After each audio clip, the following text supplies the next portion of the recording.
Tonight on Fox Pressbox, it's a battle of unbeatens in Carthage. The 3-0 Tigers host 3-0 Nixa, who have the #1 rated offensive tackle in the nation. Meanwhile, Neosho is 3-0 for the first time in 8 years. The Wildcats try to make that 4-0 at home tonight against Waynesville. In Kansas, Frontenac has been very impressive so far in 2024. The Raiders are 2-0 and first place in the CNC. But Riverton hopes to end their perfect season this evening. Plus, Pittsburgh dominated its season opener. So did Labette County. After each the Purple Dragons and Grizzlies lost in Week 2, they play an important SEK game at Hutchinson Field. Those games and much more coming your way. It's the only 30-minute high school football highlight show in the 4 states. And it starts right now. You're watching Fox 14's Pressbox, sponsored by Missouri Southern State University, Matco Builders, Roper Kia, and Kramer's Quality Meats of Grove. Hey, welcome into Week 3 of Pressbox here on Fox 14. I'm John Dales, that's Brock Baldridge. And our game of the week, Brock, might be the game of the week in the entire state of Missouri. Yeah, how can you disagree with that? Yeah, we have 2 of the undefeated powers scoring off in the COC. Carthage, well, they have a chance to make a statement with a win tonight. And John, it was only a year ago that Carthage started their season at 0-3, and well, look where they are now. Yeah, that's right. It's a battle between 3-0 Nixa and 3-0 Carthage. So here we go. Undefeated Nixa on the road. Undefeated Carthage trying to protect its home turf. Tigers get the ball first. After a couple first downs running the ball, Brady Carlton's first pass attempt off his receiver's hand and intercepted by Ty Kellis for Nixa. Nixa marches it right into Carthage territory, but faces a 4th down and 7. Quarterback Adam McKnight scrambles, but he gets gang tackled short of the line to gain. Turnover on downs. Next Eagle possession, still scoreless, but this play will change that. McKnight airs one out. His receiver Wyatt Vincent wide open in the end zone. It's 6-0 Nixa. We go to the second quarter. Eagles threatening again. McKnight on 3rd down throws a screen pass to Vincent. There he goes, down the sideline and into the end zone for another touchdown. Nixa just too much for Carthage to handle tonight. Tigers pick up their first loss of the season, 34-14. We now turn our attention to Neosho, who is the only other team in the COC that is still undefeated. The Wildcats come into the night at 3-0, and it's their first 3-0 start since 2016. Neosho, well, they look to start the year 4-0 with a win tonight. It's homecoming, and here come the Cats. Neosho welcomes in the Waynesville Tigers at Bob Anderson Stadium. Opening drive of the game, Cade Spiva takes the snap, hands it off to Denver Welch, and Welch dodges multiple defenders, keeps his legs moving, and crosses the goal line. Neosho leads 7-0. Next Wildcat possession, Cade Spiva is on the move, and he completes this to Boston Patterson. Patterson stays on his feet, refuses to go down, and he eventually gets pulled out of bounds by his jersey after the big gain. That would lead to another Denver Welch handoff, and he steamrolls himself into the end zone for a second touchdown of the night. Neosho leads 14-0. We go to the second quarter. Read option here as Spiva pitches over to Denver Welch again, and he makes some moves on the defense, and he's on the loose again. It's a hat trick for Welch as he scores his 3rd touchdown of the first half. Neosho goes on to cruise the rest of the way. Wildcats beat Waynesville 42-20 in that game. Well, as we move elsewhere in the COC, let's go to Webb City and Ozark. In Week 1, seemed like business as usual for the Cardinals. They won big in their first game of the season. A couple weeks later, though, Webb City in an unfamiliar spot, having lost 2 straight. Webb City at home trying to snap a 2-game losing streak, taking on Ozark. Game's tied at 7, less than 10 seconds to go till halftime. Ozark inside the Webb 5-yard line, tries to go with the quarterback draw. Peyton Russell reaches, but he's just short of the end zone. Stuffed by the Webb defense, and the clock is ticking. Tigers try to spike it to save a field goal chance. Fumble the snap. Time runs out in the first half. We go to the locker rooms tied at 7. In the second half, though, same score. Ozark takes a shot to the end zone on its first possession. Anthony Cordell makes the catch. Ozark leads 13-7. Webb City trying to get back into it. with Jackson Lucas running the triple option. He pitches to Isaiah Tella, but the ball gets knocked free. It's picked up and returned for another Ozark touchdown. Ozark, get this, stuns Webb City at home. Final score 20-14.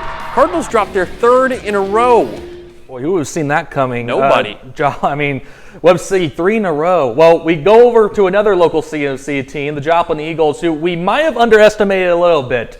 Joplin is 2-1 to start the year. The Eagles got shut out last week against Nixa, and well, this week they look to come back with some firepower. Joplin led Glendale 31-14 at halftime. We pick things up in the second half. First drive for Glendale. It's 3rd and long as Cash Newberry with the keeper right here by Isaiah Rowan. He brings them down short of the first down. That forces the Falcons to punt. Next Joplin possession, they hand it off to the elusive Davin Thomas, and there he goes. He twists and turns the defenders upside down right here, continues to stay on his feet until he's brought down inside the 10-yard line. Very next play, Dominic Leisman hands off to Jermon Burrell, and he goes around the defense on the outside right here. Burrell dives and reaches over. The official signals touchdown, and the Eagles score another. Joplin leads 38-14. Next Glendale drive. Falcons try to get some offense going here, but wait a minute, there's a fumble in the exchange. Isaiah Rowan is there to recover it. Another great defensive play. Joplin now has good field position. Eagles on the move now, but Dominic Leeson's pass is intercepted by Derek Washington. He returns this deep into Joplin territory, but most of the damage was already done in the first half. Joplin goes on to beat Glendale 45-21, the final score. And as we head to break, here are a few more scores from throughout Southwest Missouri.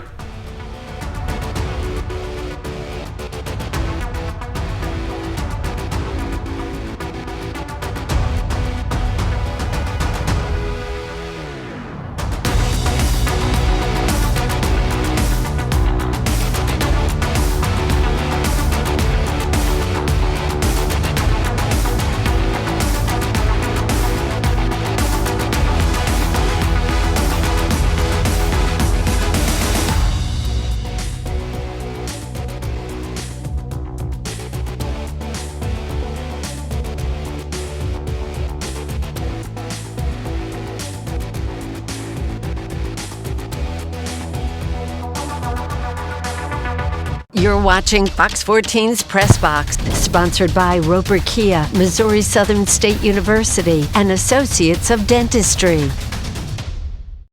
Welcome back to Fox Pressbox. We showed you a bunch of action from around Missouri before the break. Now we go to Kansas, where Frontenac tries to continue its undefeated season on the road at Riverton.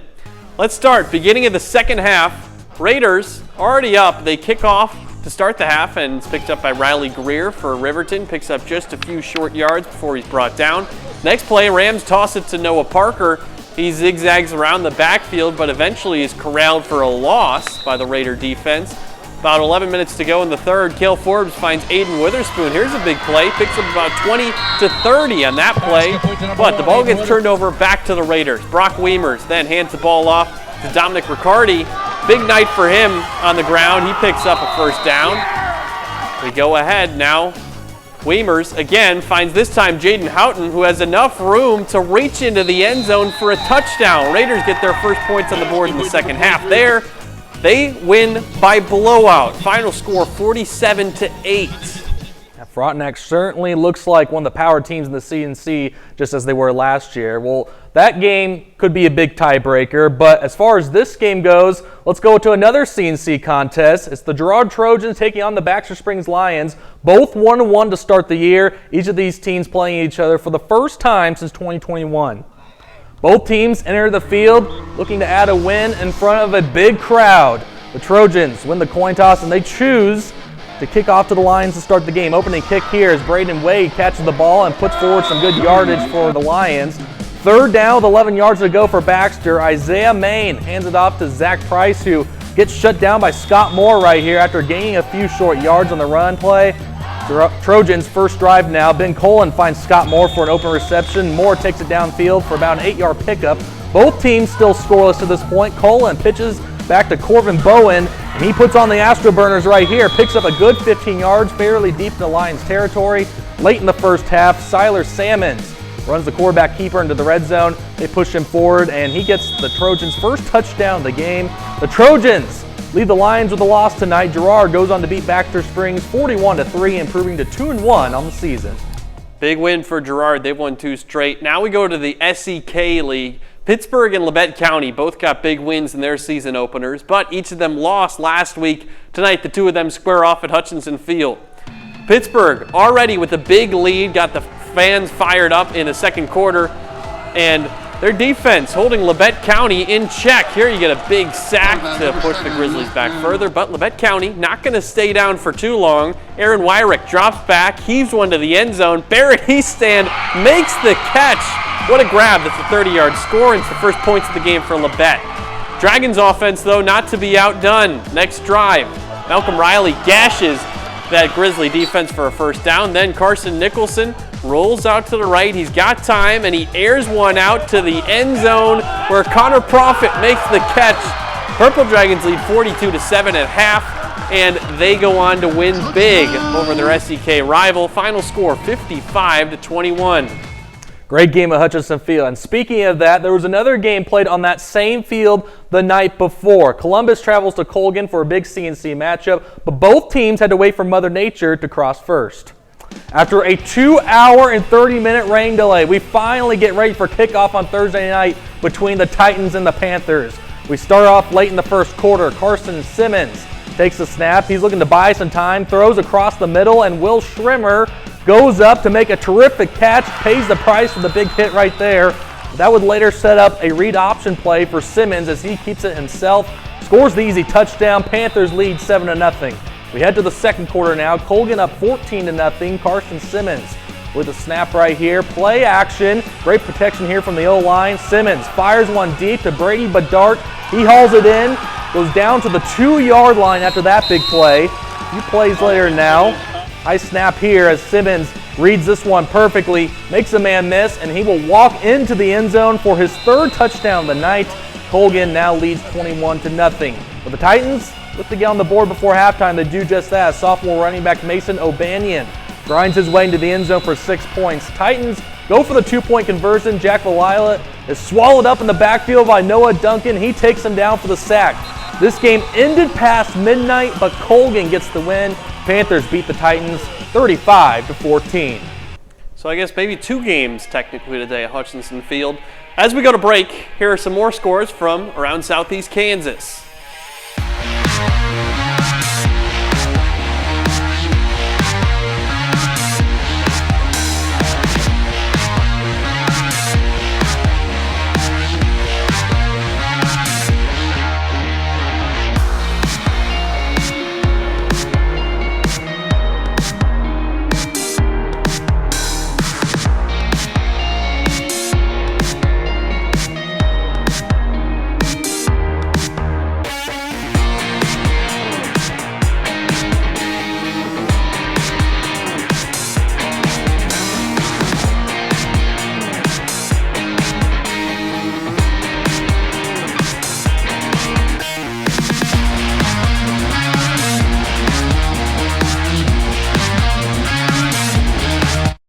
Welcome back to Fox Pressbox. We'll head back to Missouri now and to the Big 8, where East Newton has been one of our surprise teams thus far. The Patriots are 2-1. They've got a marquee matchup tonight at home against Mount Vernon. The Big 8 Conference, important game here. East Newton at home taking on the Mount Vernon Mountaineers. Both teams are 2-1 coming into tonight. Mount Vernon starts the game off with tough physical running by Braden Dodson. He gets into the end zone for a touchdown, and the Mountaineers grab the early lead on the road. East Newton tries to make up some ground with the passing attack.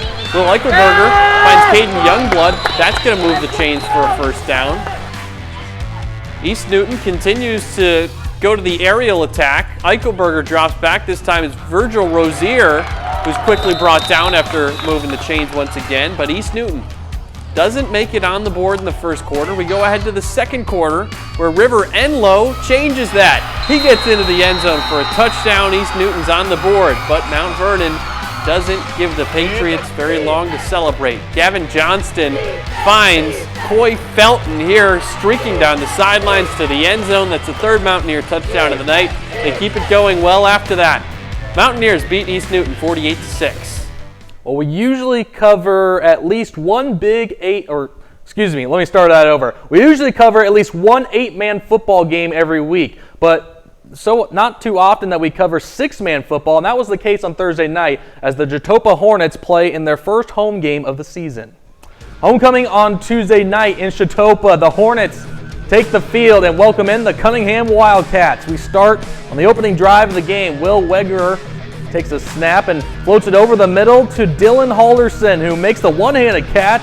He scores the touchdown. Cunningham leads 8-0. Wildcats have the momentum. Next Cunningham drive, Wegerer has all sorts of time to find his receiver, goes back to Dylan Halderson again, and he reaches across the goal line. Wildcats put another touchdown on the board. They lead 16-0. But the Hornets look to respond. Lawrence Holt takes the snap and goes to Marshall Minor, who gains a first down. Very next play, Jatopa fumbles the football right here. Cunningham's going to recover it. Hornets were slow in offense all night long until this play. It's 4th and long. Lawrence Holt tries to avoid being sacked right here, trying to get away from defenders, but he pitches the ball at the last second, and David Cox picks it up, and he breaks free, and he is on his way to the house. Jatopa is going to finally get on the board after David Cox runs it in for the touchdown. So, one of the few bright spots of the night for Jatopa. However, Cunningham goes on to dominate this game. Wildcats win it 52-6. Let's move from 6-man to 8-man football in Kansas. Marmaton Valley 2-0 to start the 2024 season. Wildcats are coming off a 72-8 beatdown of Yates Center on the road a week ago.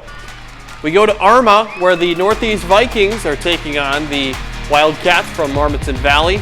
Wouldn't take long to see some action in this game, as Jaden Grenier is going to field the opening kickoff here.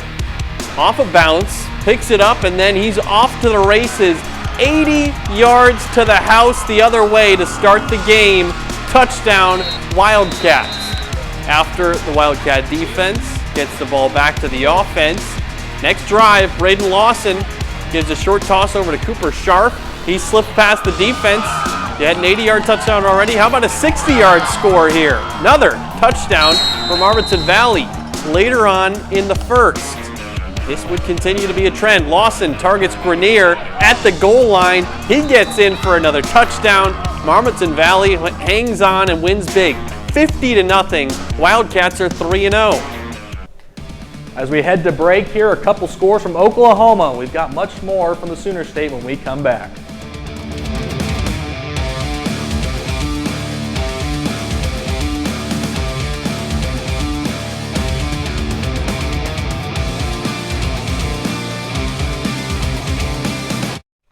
Well, welcome back to Fox 14 on Pressbox, or maybe I should reverse that. Either way. Pressbox on Fox 14. Well, let's go. We covered a lot of teams in Kansas and Missouri, so now let's go down to Oklahoma. Quapaw, well, they're looking for their first win of the season. Meanwhile, Commerce is looking to start the year looking to build off what was a 2-0 start.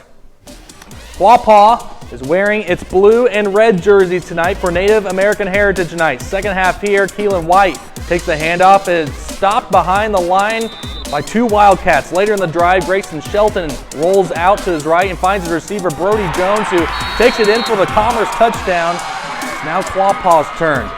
Quapaw Wildcats on the move. Jace Gregory throws it. It's almost picked off here by the lineman Camden Poteet.